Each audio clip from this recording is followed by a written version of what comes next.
यह कहानी आपकी सोच बदल देगी। एक राजा ने अपने सैनिकों को सड़क के बीच में एक बड़ी चट्टान रखने के लिए कहा। चट्टान को बीच सड़क में रखवाकर राजा ने अपने सैनिकों से छुपकर उस चट्टान पर नजर रखने के लिए कहा कि देखना उस चट्टान को रास्ते से कौन हटाता है।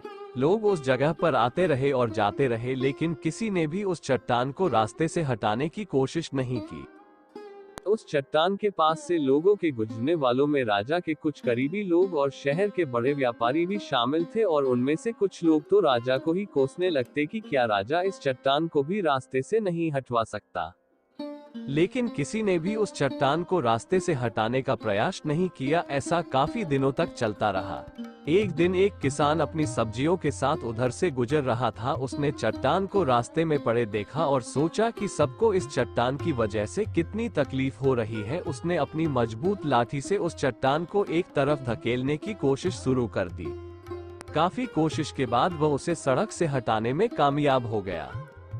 चट्टान रास्ते से हटाने के बाद किसान अपनी सब्जियों को उठाकर जाने ही वाला था कि अचानक उसकी नजर एक पोटली पर गई, जो ठीक उसी जगह पड़ी थी जहां से उसने वो चट्टान हटाए थे। उसने उस पोटली को खोलकर देखा तो उसमें सोने के कई सिक्के थे, और उन सिक्कों के साथ राजा का एक संदेश भी, जिसमें लिखा था कि ये सोने के सिक्के उनके लिए है जो इस चट्टान को रास्ते से हटाएगा। दोस्तों, बिल्कुल ठीक इसी तरह हम सबके लाइफ में भी कई परेशानियां आती हैं। कुछ लोग उन परेशानियों से बचकर निकल जाते हैं और कुछ रास्ता बदल देते हैं, और चंद लोग ठान लेते हैं उन परेशानियों का हल निकाल लेने की, और ऐसे ही लोग मुश्किलों में संभावनाएं और संभावना में छिपे अवसर खोज लेते हैं। मजबूत इरादे और नेक दिल के साथ किए गए कोशिशों के परिणाम हमेशा ही अच्छे आते हैं। इसीलिए जीवन के परेशानियों से घबराओ मत, बल्कि उन परेशानियों को हल करने की कोशिश करते हुए जीवन सफर में आगे बढ़ते रहो।